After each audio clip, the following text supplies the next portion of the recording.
በስመ አብ ወወልድ ወመንፈስ ቅዱስ አሐዱ አምላክ አሜን።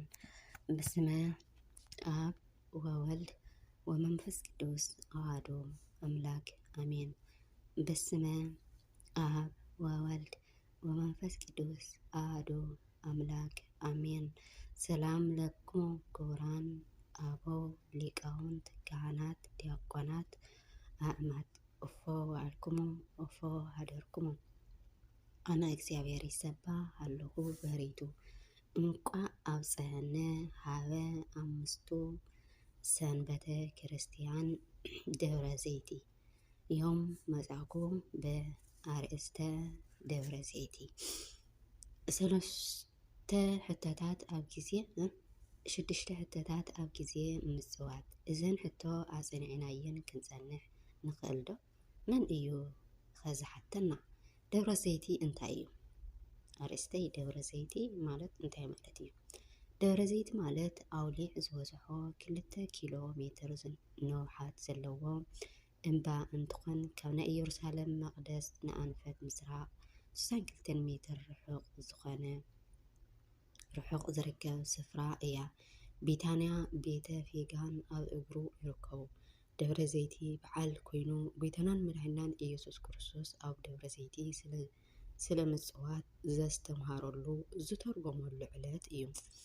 ደብረ ዘይቲ ፍርቂ ወይ ከዓ ሓምሻይ ሰንበት ናይ ዓብይ ጾም እዩ። ክርስቶስ 3 ዓመትን 3 ወርሕን ዘስተምሃረሉ እምባ እዩ።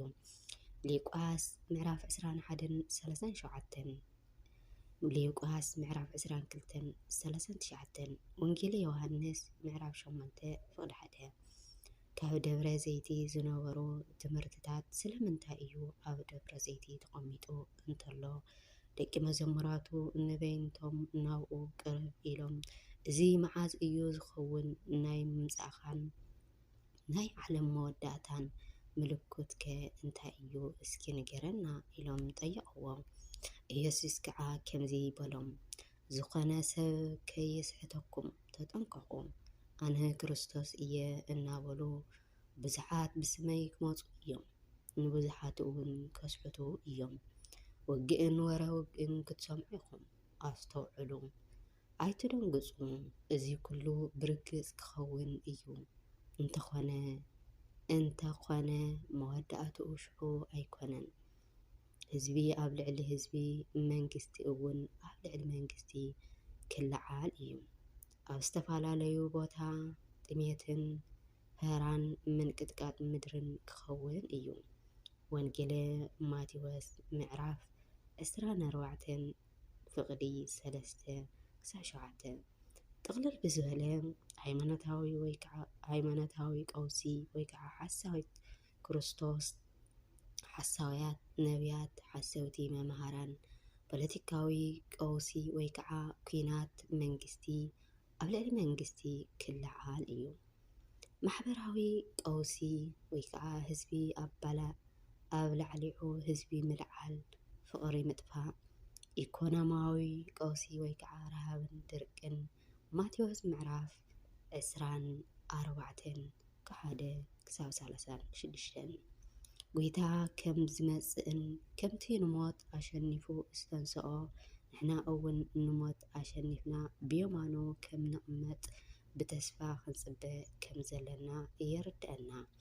ግን ኣሕዋተይ ከምቶም ተስፋ ዘይብሎም ካልኦት ምእንታ ከይትሓዝኑ ብዛዕባ እቶም ዝሞቱ ክትፈልጡ እደሊ ኣለኹ። ኢየሱስ ክርስቶስ ከም ዝሞተ ካብ ሙታን እውን ከም ዝተንስአ እንተዳ ንምእማኑ ነኣምን ኮይና እግዚአብሔር ነቶም ብኢየሱስ ኣሚኖም ደቂሶም ዘለዉ ብኢየሱስ እትስኡ ምስኡ ክመጽኦም እዩ። ንሕና ክሳብ ምጽኣት ጎይታ ብሂወት እንጸንሕ ከዓ ነቶም ዝደቀሱ ከዓ ከም ዘይንቕንቖም ብቓል ጎይታ እንነግረኩም ኣለና። ጎይታ ባዕሉ ብብርቱዕ ቃል ትእዛዝን ብድምፂ ሊቀ መላእክትን ብመላእክተ እግዚአብሔርን ካብ ሰማይ ክወርድ እዩ። እቶም ብክርስቶስ ኣሚኖም ዝሞቱ ከዓ ቀዲሞም ክትንስኡ እዮም። ቀዳማይ ተሰሎንቆ ምዕራፍ 4 ፊዲ 13 ክሳብ 16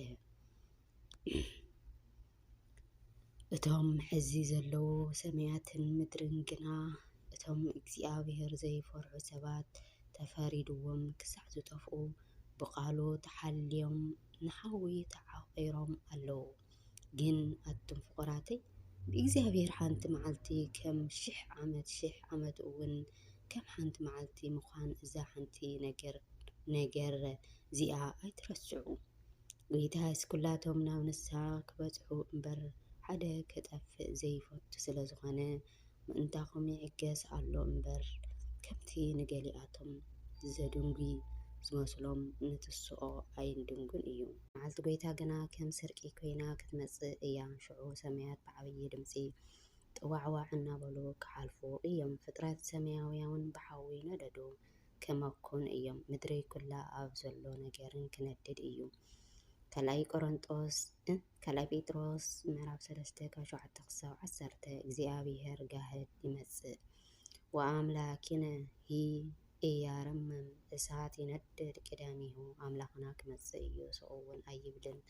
ኣብ ቅድሚ ዝቃጸል ሓዊ ኣሎ፣ ኣብ ዙርያኡ እውን ብዙሕ ኣውሎ ኣሎ። መዝሙረ ቅዱስ ዳዊት ምዕራፍ 49 ፍቕዲ 50 ወይ ከዓ መዝሙረ ቅዱስ ዳዊት 50 ፍቕዲ 3 ሸውዓተ ሕቶታት ኣብ ግዜ ምጽዋት ድማ ክንሕተት ኢና። ናይ ክብሪ በዓል ጎይታናን መድኃኒትናን ኢየሱስ ክርስቶስ ንፍርዲ ዳግማይ ኣብ ዝመጸሉ ግዜ ጻድቃን ብየማኑ ኃጥኣን ብየማኑ ክቆሙ እዮም። ብየማኑ ዘለዉ ከምዚ ይብሎም፣ በረከተ ገራዛን ዝሓደረኩም በረከተ ነፍሲ ዘለኩም። ዓለም እንተይ ተፈጠረት ብጣዕሚ ብመዓዛ ብስን ብብርሃን ዝተዳለውኩም መንግስተ ሰማያት ክትወርሱ ናባይ ንዑ።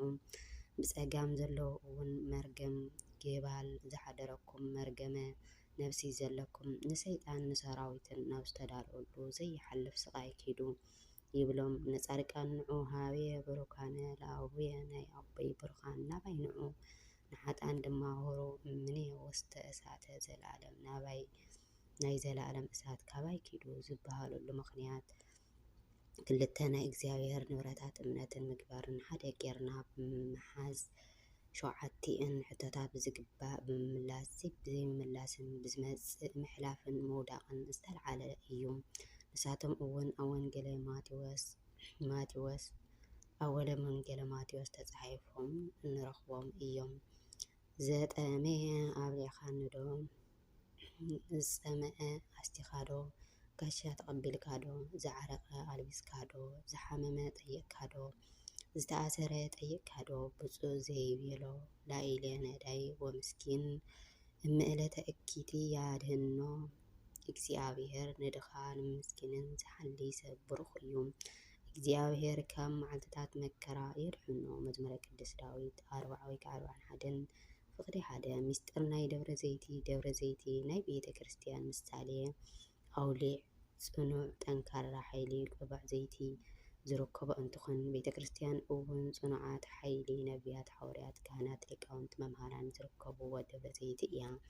ኣብ ዳግማይ ምጽኣቱ ንፍርዲ ኣብ እንቐርበሉ ሰዓት እዘን 7 ሕቶታት መሊስና ብየማኑ ንምዃን ይብቃዕና። እቲ ናይ ህይወትና ቃል እንሰምዐሉ ኣንቱም ብሩኻተይ ዓለም ከይተፈጠረት ዝተዳለወትልኩም መንግስተ ሰማያት ክትወርሱ ናባይ ንዑ ተባሂልና ምስ እኖ ዮሃንስ መጥመቅን እስጢፋኖስን ቀዳሚ ሰማዕትን የቕመና ኣምላክ ናብዚ ዘብቅዕ ስራሕ እውን የስራሕና። አሜን። ወስብሐት ለእግዚአብሔር ወለወላዲቱ ድንግል ወለመስቀሉ ክቡር ዘንጠብጠብክዎ በአፈ ትጉሃን መላእክት ይታረመለይ።